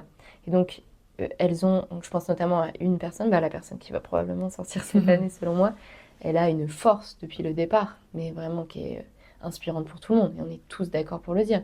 Même si elle a des hauts, des bas comme tout le monde, vraiment, elle a un moteur, son moteur, c'est sa fille. Et donc, elle fait tout pour ça. Et le fait d'avoir été dans cette situation compliquée, c'est aussi quelqu'un qui a vécu des difficultés auparavant, tu vois, avant d'être dans cette situation à la rue. Sa vie a déjà été pas mal un ascenseur émotionnel. Et le fait d'avoir été dans cette situation-là, vraiment, elle met des... Enfin, elle met des briques dans sa vie pour que sa fille ne connaisse pas la même chose. Oui. Et je sais pas si c'est la rue qui lui a apporté ça, mais en tout cas, le fait d'avoir passé quelques nuits dehors, et en tout cas d'avoir été menacée plusieurs fois d'y retourner parce qu'elle a été hébergée un peu à droite à gauche, et de voir que sa fille, elle avait à vivre ça, elle s'en voulait terriblement. Et donc là, elle est d'une force incroyable et d'une résilience incroyable. C'est vraiment bluffant. Mais les personnes, quand elles quittent le dispositif Toi à moi, Ouais. est-ce qu'elles arrivent à se rendre compte de justement cette force qu'elles ont et tout ce qu'elles ont accompli voilà, pendant tout le processus que vous les avez accompagnées? Est-ce qu'elles arrivent à s'en rendre compte? Parce que ça doit être... Enfin, Ah bah, c'est un peu notre rôle de les aider à capter tout ce qu'ils ont fait. Et des fois, justement, dans les moments de flottement dont je parlais tout à l'heure, les personnes vont avoir un peu tendance à dire purée, ça fait 1 an et demi que je suis là, j'ai l'impression que je n'ai toujours pas avancé, c'est à cause de moi, je suis nulle, machin. Et du coup, c'est à nous aussi, en tant que travailleurs sociaux, de faire des bilans réguliers et de montrer, alors des fois, les points d'amélioration, mais surtout tous les apprentissages qui ont été faits. Donc on essaie aussi de mettre le doigt sur des choses qui peuvent peut-être paraître anodines, mais qui en fait ne le sont pas du tout. Et par exemple, l'autonomie sur les démarches. Hein, aujourd'hui, tu es capable de faire ta déclaration toute seule à France Travail tous les mois. Super, tu as réussi à assurer telle mission. Il s'est passé ci, ça.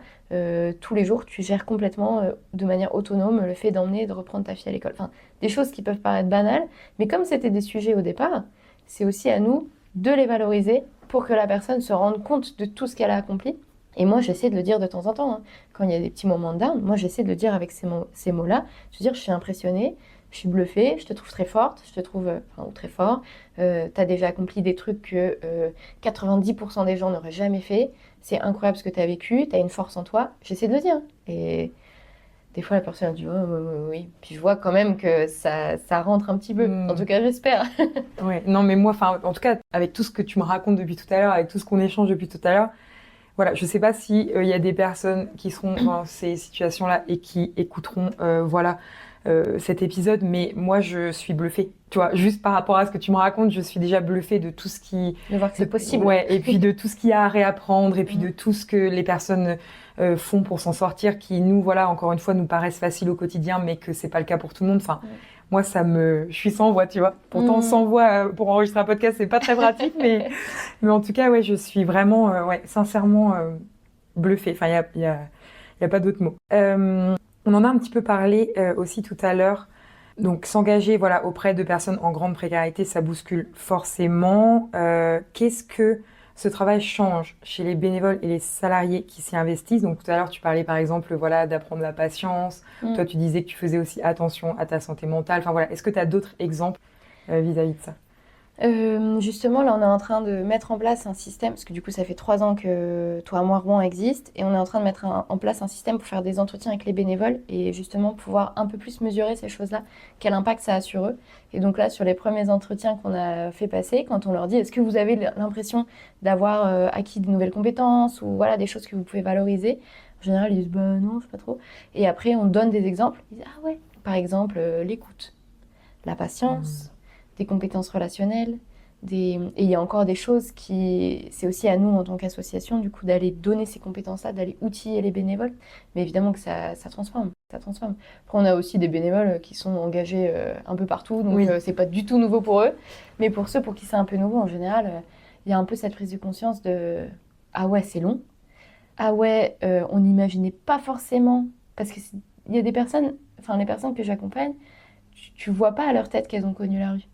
Tu vois, c'est justement, on parlait du cliché tout à l'heure, du clochard de la gare, c'est vraiment pas ça. Donc tu te dis pas qu'elle a vécu tout ça. Donc ça peut être aussi une surprise pour les bénévoles de dire, cette dame-là, elle a besoin d'être aidée. Bah c'est trop bizarre, elle a l'air d'aller bien. Ah ouais, mais si tu savais ce qu'elle avait vécu. Ouais, c'est ça, on voit pas la façade, enfin on voit la façade, mais on voit pas à l'intérieur.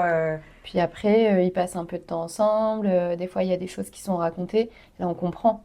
On comprend pourquoi la personne elle est à toi, à moi. Et donc, il peut y avoir cet apprentissage-là aussi de pas... j'ai l'expression, pas juger un livre à sa façade, à sa couverture. Oui, pas juger un livre à sa couverture. Ça n'a aucun sens. Ouais, non, mais c'est... Ouais. Moi, j'ai même plus de mots, tu vois. Franchement, ça me touche beaucoup, tout ce dont on parle depuis tout à l'heure. Selon toi, qu'est-ce que les personnes accompagnées par toi, moi, ont à nous apprendre à nous qui avons un logement stable? Je sais pas si globalement les personnes qui ont connu la rue ont des choses à nous apprendre de manière générale. Par contre, moi j'apprends énormément, mais comme dans toutes mes relations sociales en fait, j'apprends énormément des personnes que j'accompagne. Sauf que en comparaison avec mes autres relations sociales, là c'est des personnes pour qui on va vraiment rentrer en profondeur dans leur vie. Elles vont me partager énormément de choses. Moi aussi, hein, j'essaie de partager un peu quand même, d'être évidemment pas dans la même mesure. Et du coup, je vais apprendre beaucoup de manière individuelle. Chaque personne a sa personnalité, vécu des choses. Et avec chaque situation que j'accompagne, chaque personne que j'accompagne, j'apprends toujours plein de choses. Et même par des situations, par des personnes que mes collègues accompagnent. Parce que comme on parle aussi des fois des difficultés qu'on peut rencontrer, des fois je me dis, ah ouais, c'est vrai qu'il y a ça qui existe, quoi. Et cette personne-là, elle a fait ci, ça, et malgré tout. Et c'est assez impressionnant. Après, sur les apprentissages de manière plus globale, j'essaie de réfléchir si... une des choses qui est importante, je le savais déjà, mais ça vient renforcer ça. En fait, les personnes, ça sert à rien d'essayer de les sauver. C'est vraiment pas ça la philosophie. Personne n'a envie d'être sauvé. Et c'est pour ça que nous, on parle vraiment d'accompagnement. Ce terme-là, il est important parce que physiquement, ça veut dire qu'on est côte à côte. Il n'y a pas quelqu'un qui tire quelqu'un d'autre. On est à côté, on écoute les besoins qu'il y a. Et puis on va essayer d'aider la personne à elle-même pouvoir répondre à ses propres besoins. Donc c'est vraiment une notion qui est importante. Et tu le vois bien, hein, si tu essaies de sauver quelqu'un avec tes idées préconçues, ce que tu penses être ton idée du bonheur, ton idée de... Voilà, et ben en fait ça ne marchera pas. Moi je vais pas Par exemple, je vais donner un exemple concret. Il y a un des quartiers où on a acheté un appartement. Moi je le trouvais sympa ce quartier, je le trouvais cool, mais je me disais... Est-ce que c'est vraiment le quartier rêvé pour quelqu'un? Bon, voilà, évidemment, on se pose plein de questions. On a quand même décidé d'acheter un appartement là parce qu'on trouvait que ça avait l'air chouette, mais pas non plus exceptionnel. La personne qui habite là-bas, elle a envie de trouver un appartement dans ce quartier-là. Elle adore son quartier, elle trouve ça génial. Elle a trouvé des liens de solidarité et tout ça. Et donc, faire bien attention à pas projeter des choses que nous, on veut. Et de se dire que deux personnes accompagnées sont pas du tout les mêmes, donc elles vont pas vouloir les mêmes choses non plus. Ouais, c'est vrai, c'est comme tu disais au tout début. Le truc du mur bleu aussi. Voilà, voilà. C'est ça qui me revient en t'écoutant. Oui, non, mais c'est vrai, c'est important parce que on aurait tendance à vouloir sauver la terre entière ça marche pas, ça. Et ça faire marche. selon notre... je trouve que du coup, c'est super parce que de tout ce que tu me racontes depuis tout à l'heure, il y a l'air d'avoir vraiment un très grand collectif, tu vois, parce que tu parlais beaucoup d'échanges avec tes collègues des autres antennes, de ce truc de main dans la main, de pas faire à la place d'eux, ça se ressent dans tout ce que tu exprimes depuis tout à l'heure et ça amène plein d'idées aussi. Ça peut être un peu frustrant des fois, hein, parce que c'est souvent une discussion qui revient entre collègues. Quelqu'un qui n'a jamais fait du coup ses déclarations à la CAF, si on prend un truc tout basique. Moi, j'ouvre mon ordi, je l'ai fait plein de fois. J'ouvre, je sais, je mets les mots de page, je fais la déclaration. En 3 minutes, top chrono, c'est plié. La personne, elle parle pas très bien français, ou alors ça fait longtemps qu'elle n'est pas allée à l'école, donc lire c'est un peu compliqué. Puis elle a jamais vraiment eu d'ordinateur à elle, donc c'est... Et on va mettre peut-être 1 heure à faire la déclaration. Sauf que 1 an et demi plus tard, elle sait la faire toute seule. Donc c'était intéressant de passer ces heures, mais tu vois, on pourrait avoir tendance à se dire, bon, je l'ai fait comme ça, c'est bon, c'est fait. Oui, mais oui, minutes. c'est pas évident, ça non plus de se dire. Ça va à l'encontre, moi, de mon naturel. Hein. Vraiment, de se dire, on va pas faire à la place d'eux, on va être patient et accompagner et tout ça. Ouais, c'est pas évident, ça. Hein. Et l'exemple de la CAF, c'est un truc concret qu'on peut complètement expliquer, mais ça peut être pour plein d'autres choses et des choses moins tangibles, tu vois. C'est vraiment important qu'on ait cette vigilance-là. Et quand il y a des bénévoles qui arrivent à l'association, est-ce que, alors je sais pas si on appelle ça une formation ou des rendez-vous, est-ce que du coup vous faites des choses pour justement, je suppose, leur expliquer un peu comment se positionner, etc. Au début, c'était un peu, la première année, c'était un peu beau, viens qui veut, puis on va se débrouiller ensemble. Là maintenant, moi, j'ai une personne en service civique aussi qui travaille beaucoup sur ces questions de bénévolat. Et du coup, on a mis en place des outils. Déjà, quand la personne arrive, maintenant, il y a un système, il y a un entretien, on vérifie qu'on s'est bien compris, que ce qu'elle attend, elle, de l'asso, c'est bien ce que nous, on propose. On essaie de comprendre aussi ce qu'elle peut apporter.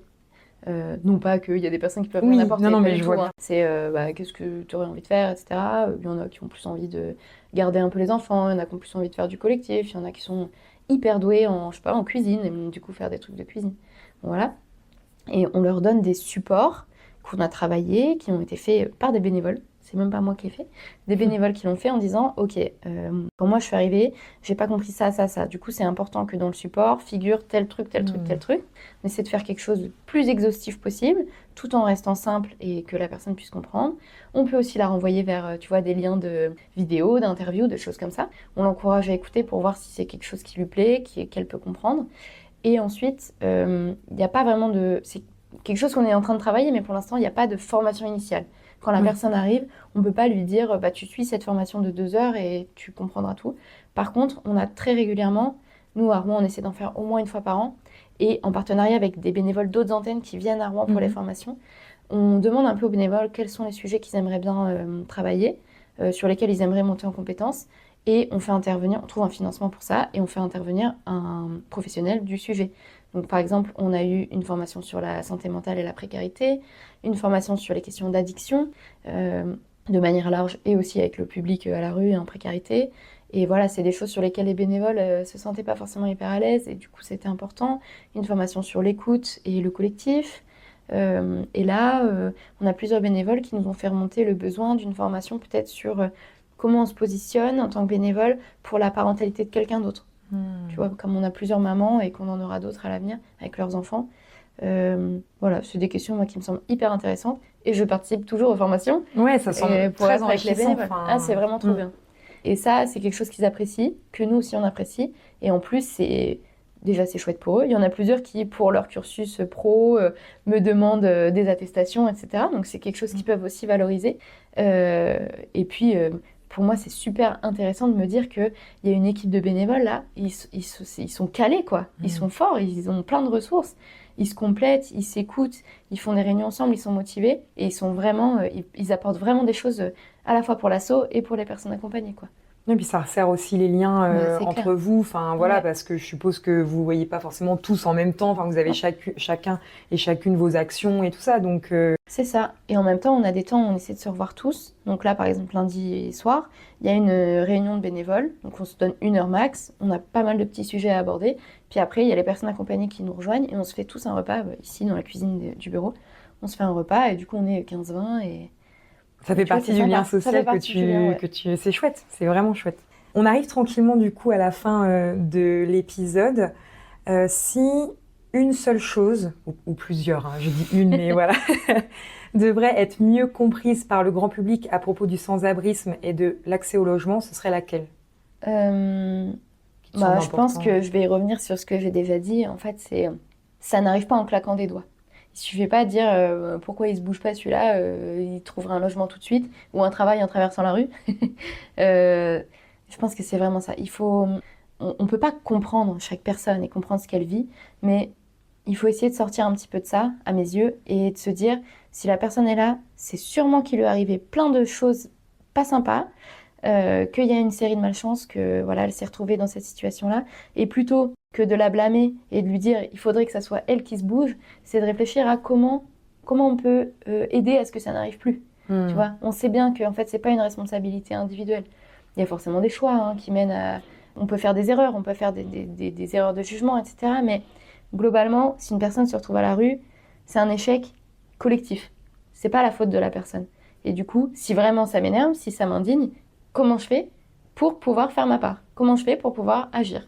Et il y a plein de solutions. Je vais pas toutes les donner là maintenant, mais il y en a plein. Et du coup, pour moi, c'est une erreur de mettre le problème sur la personne qui est à la rue.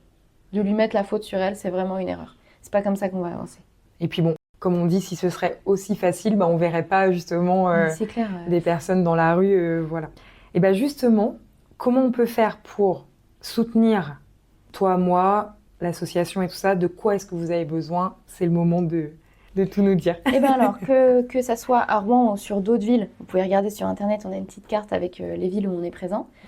Si vous avez envie de vous engager en tant que bénévole, vous pouvez contacter le responsable local, il se fera un plaisir de vous répondre, de vous accueillir, etc. Si c'est à Rouen, ça sera auprès de moi, donc avec plaisir pour discuter. Même si vous avez l'impression que vous ne pouvez rien apporter, on en discute et je suis sûre qu'en fait si. Oui, ça n'engage à rien de pousser la porte, Ouais. Enfin voilà, faut pas hésiter. Après, nous, on a les logements, alors pas l'accompagnement, mais principalement les logements sont financés avec ce qu'on appelle nous les dons des parrains marraines, donc des personnes qui font des petits dons tous les mois. Donc ça, tout est à retrouver sur le site internet. C'est vraiment important parce qu'en fait, ça nous permet d'avoir une visibilité sur l'avenir. Dans un contexte où les financements sont de moins en moins pérennes, justement, ça vient un peu contrebalancer le fait on sait qu'on a une base de personnes qui donnent tous les mois. Et je trouve ça quand même super beau de se dire qu'il y a des appartements qu'on a achetés uniquement avec l'argent des gens, quoi, qui donnent 20 € par mois. Enfin, c'est incroyable. C'est un des trucs, moi, qui me fascine toujours autant. Après, en tant qu'entreprise, si vous êtes salarié d'une entreprise, vous pouvez en parler à votre direction. Si vous êtes vous-même dans la direction, vous pouvez m'en parler à moi. On a plein de choses qui sont possibles, non seulement en termes de, bon, évidemment de mécénat, ça c'est même pas une question, mais aussi en termes de sensibiliser les équipes. Je parlais de l'outil de la fresque tout à l'heure, c'est des choses qu'on peut faire en entreprise. On a aussi tous les ans une course solidaire. Je vais peut-être pas m'étaler là-dessus parce que ça peut être un peu long, mais en gros, du 12 au 31 mars, il y a une grosse date qui est le challenge sportif et solidaire Courir pour toi, où on se structure par équipe de 5, soit entre amis, famille, etc., soit entre collègues. Dans ce cas-là, ça passe par la direction de l'entreprise. Mais si on veut le faire avec ses amis et tout, toutes les informations sont sur le site internet de Toi à Moi, Courir pour toi. C'est un moment qui est chouette et ça permet de faire sentir un peu l'esprit Toi à Moi à travers toute la France, quoi. C'est génial. De toute façon, je mettrai le site internet, les réseaux sociaux, enfin, toutes les informations, je les mettrai en description trop bien. de l'épisode. Je te remercie beaucoup d'être venu parler de tout ça. J'espère qu'il y aura plein de monde qui écoutera parce que franchement, je trouve que c'est vraiment une cause... voilà, il y a pas que cette cause-là, mais en tout cas, qui mérite d'être mise en avant. Donc, je te remercie vraiment beaucoup d'avoir accepté mon invitation, en tout cas. Merci à toi, c'est toujours un plaisir de parler de Toi à Moi. Donc, merci beaucoup.